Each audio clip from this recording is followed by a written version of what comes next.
My name is Terry England, and I'm a state representative right now from Barrow County, and went to Barrow High School and graduated in 1984. Well, I'm originally from here in Winder, born at the old Barrow Hospital out where the Sheriff's Department is now. Born and raised here, grew up here, lived here all my life. Well, the schools I attended in Barrow County were County Line Elementary, kindergarten through 6th grade, and then the Barrow Middle School, 7th and 8th grade, and then Barrow High School to graduate from. I was heavily involved in ag education and the FFA during high school, so I'd have to say probably one of my favorite teachers was Dana Perkins. And Dana was kind of the quintessential ag teacher, always kind of grumpy, but you know, he always wanted you to do good at whatever you did, and in a lot of ways kind of becomes another father figure in your life. And had him, Blaine Marable, Reggie Stowers were my 3 ag teachers during high school. James Means was our middle school ag teacher and had moved to the high school to teach horticulture then. And Mr. Means was one of the finest men I've ever known, and I had the honor a few years ago to induct him into the Georgia Ag Teachers Hall of Fame. Favorite memories? Well, meeting my wife. We met as juniors, started dating as juniors in high school. She was dating a football player, and I decided I wanted to date her worse than he did, I reckon. So, so I wound up kind of wooing her away from him, and we dated as juniors and seniors, and then for 3 years after high school.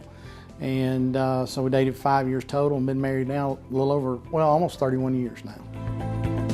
Barrow County Schools prepared me for going on, you know, life after secondary school, in a lot of it understanding the personal relationships, how to relate to one another, because our teachers were very hands-on with us, very involved in our lives. For those of us that were active in other organizations, they would help us understand what they were teaching us at that point, why it was important for what we were doing in those organizations. And of course, I'm a hands-on learner, and I can sit down and read it all day in a book and think I understand it until I actually touch it and do it myself. That's when I learn it. That's when I understand how to do it, how it works. And so a lot of those teachers at that point, and still today, would show us the practical use of whatever it was we were learning in their classroom.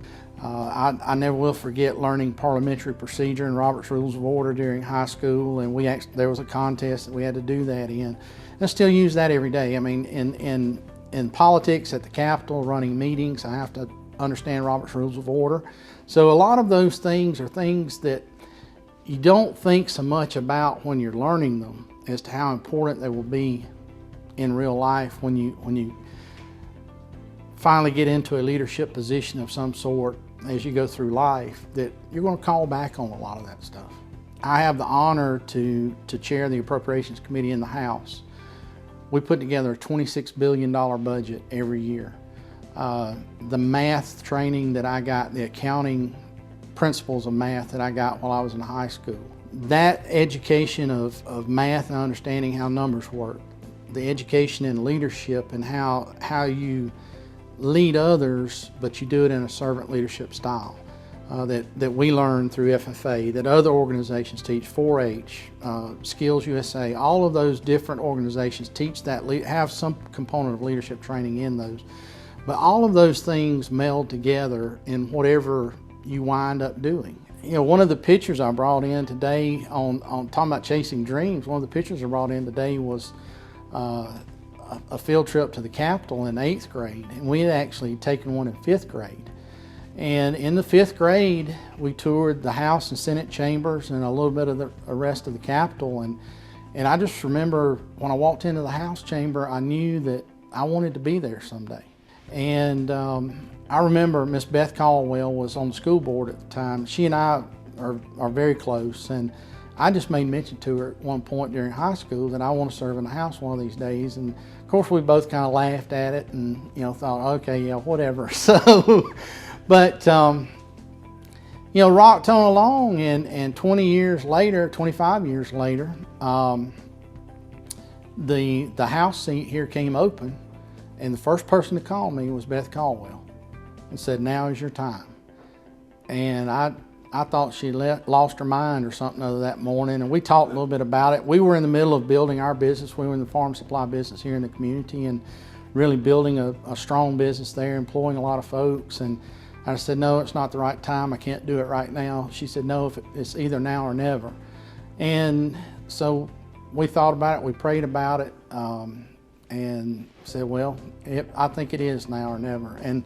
And ran for the seat. That's 14 years ago, and have served there ever since, and thoroughly enjoyed it. I mean, I kind of sit back some days and think about, okay, well, I got to come up with another plan, because I've filled up everything that I thought it would take me to retirement to do, and so one of these days I got to sit down and figure out what the next step is. The vision that I would have for Barrow County is that one, we have and keep an incredible school system, that we provide jobs in this area, that people do not have to drive to Atlanta or Athens or Gainesville to get a good, high-paying job to take care of their families. And it becomes even more so a place that you want to live, work, and play. I could probably live anywhere in the state I want to and do what I do. But there's a reason I've stayed here, and it's because I love this community, I love the people. Barrow County Schools, I rank at the top in our state, and I don't think that there's a better suited school system in this state to have the partnerships that we do, and the opportunities are endless and boundless, and I really don't know of another system that I would want my child in.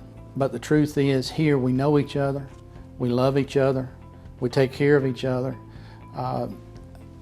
Case in point, just go to Facebook at any time. If there's a teacher or a student that is sick or has an illness or a loss in their family, Facebook lights up with, we need help.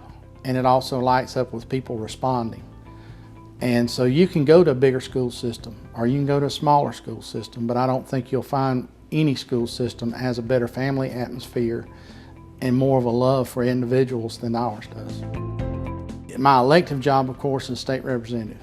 And so in doing that, I represent the people of the 116th District here in most of Barrow County. I also chair the Appropriations Committee there in the House, which draws up the state budget. And then kind of as a sidebar to that, I restore antique tractors.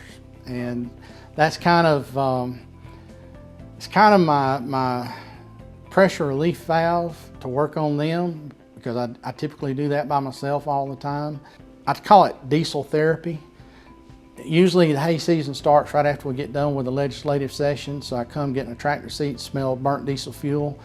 It's a whole lot cheaper than laying on a therapist's couch somewhere and telling them what's bothering me. I can just get out there and either cut hay, fluff hay, rake hay, or bale hay, and that's kind of where I clear my head. Agriculture has always been my vocation, my avocation, my passion, my hobby.